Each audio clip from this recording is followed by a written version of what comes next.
Hi there, my name is Taylor Cowell. I'm joined with Sarah Northrup and Misty Galindo from Texas Panhandle Centers. And today we wanted to talk a little bit about National Suicide Prevention Month. First of all, if you're having any suicidal thoughts, you can always call TPC's Regional Crisis Hotline, which is 806-359-6699. So we want to present some sobering statistics to you, first of all, from the National Alliance of Mental Health about completing suicide. Every year, 44,000 Americans die by completing suicide, and it's actually the fourth highest cause leading death, I guess, in the United States. Men are 4 times more likely than women to complete suicide, and men over the age of 75 actually have the highest rates of completing suicide, I believe. Right. I think these are very important topics today, especially when we're talking about young people, because it's very important that we do a lot of early intervention, and that's a primary focus of our agency. So when we're talking about teens and suicide, 80% of teens who die by suicide actually showed several of the warning signs prior to doing that. And also too, more teens die by suicide than a combination of the flu, AIDS, and cancer combined. There's also an interesting statistic for the LGBTQ community. Those youth are 4 times more likely to make attempts than their counterparts. So I think that's important to show that segment of the population has more difficulty than their peers. Did you know that according to studies completed in Rhode Island, that 1.1 per 100,000 individuals who are diagnosed with having an intellectual and developmental disability complete suicide each year. 1 in 56 individuals who are on the autism spectrum complete suicide each year as well. It's completing suicide affects everybody. Right. It doesn't have one age range, it doesn't have one race or one gender, it affects everybody. Absolutely. I think it's also important to note, I mean, we're mental health professionals, we work in the field, that is our profession, our calling, our day-to-day work. We are absolutely not immune. I mean, not only professionally, but personally, we've all experienced, some difficulty knowing people who have completed suicide, family members, friends. So we don't have all the answers here. And so I think it's of note to be sure people know that we're not immune. So we also want to talk a little bit about the warning signs, what you as a friend or a family member, significant other, can look for in somebody if they're having maybe thoughts about suicide. Sarah, do you want to talk a little bit about that? Absolutely. Some of the signs, and these are not things that may just happen in a blip of a moment. These are kind of over time that you notice that people are struggling with. Some things that we do look for is people actually verbalizing that they want to die. They talk about being a burden to others. Talk about not wanting to be around anymore. No one really appreciates me. I really don't see what the point is anymore. Increased use of alcohol or drugs is also a big warning sign. Sleeping too much, not sleeping enough. And also kind of looking for a way to complete that task, to complete suicide, whether that's talking about firearms, those types of things. Also, people have been known to give away prized possessions. That can be a warning sign. It's a whole lot different than just cleaning out your closet before summer starts. Also too, it's about having some really differing emotional ranges and displays of extreme mood swings. That's also something to look for. And then again, talking about maybe being a burden to others and not wanting to be here. Yeah.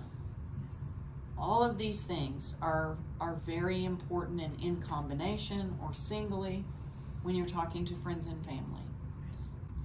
So what do you do when you do come across someone or you talk to a friend that has been displaying any or some of these warning signs?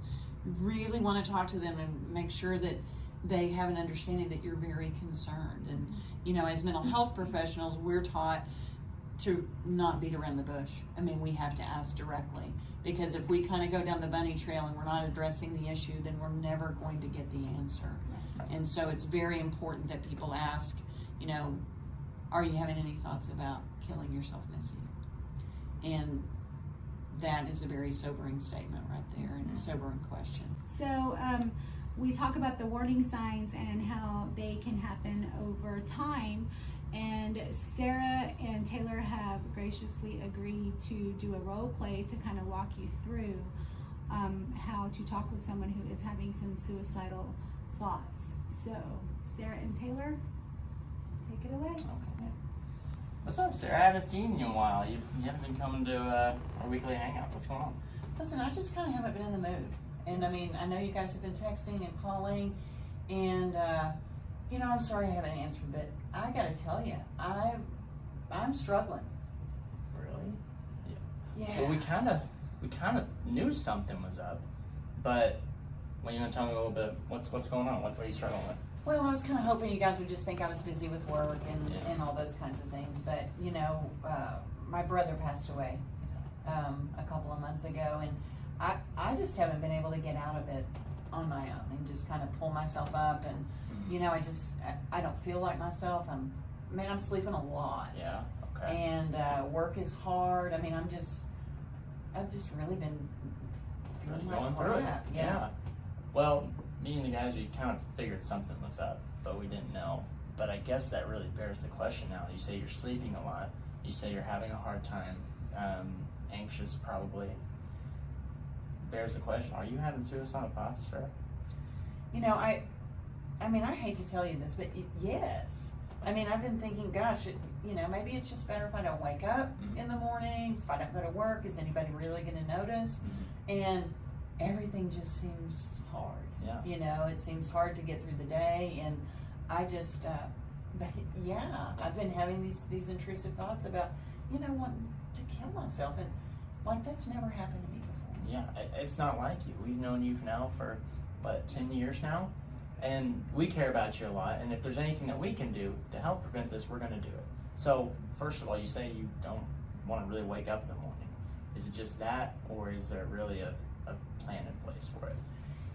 You know, I've got some pills in the medicine cabinet, Okay. and I mean, I guess if push came to shove, I could do that. And I mean, the thought of that, it's not something that I want to do, but I keep thinking about it. Yeah. What do you think about maybe getting those pills out of your house? Oh Just my to be gosh, safe? that would Yeah. make me feel so much better, Okay. because I just almost kind of obsess about it. Yeah, I mean, it's right there in front of you. You know, it's always going to be a temptation for you. So let's get it out. Let's put it somewhere safe for now until you start feeling better. Okay. Maybe get you said you have a counselor in the past, right? Yeah, you know, I was in therapy for a long time, and I Yeah. think I think I need to call them. I really, I mean, I just think this whole loss is just it's just had more of an effect on me than what I thought. Yeah. And you know, and I just Grieving's a process. yeah. Everyone goes through it. So Well, thanks for reaching out. I really Yeah. appreciate it. I didn't think you guys would want to be around me if I was, you know, just No. doom and gloom. no, we're your friends. That's why we're here for you. And we may know all the ins and outs about what's going on in your head, but if we can help in any way, that's what we're gonna do. That's great. Thank you, Tim. You're welcome. All right. Pretty good. So thank you guys for tuning in today. And remember, September is Suicide Prevention Month. And anyone has any questions or having some struggles, 806-359-6699. Thank you.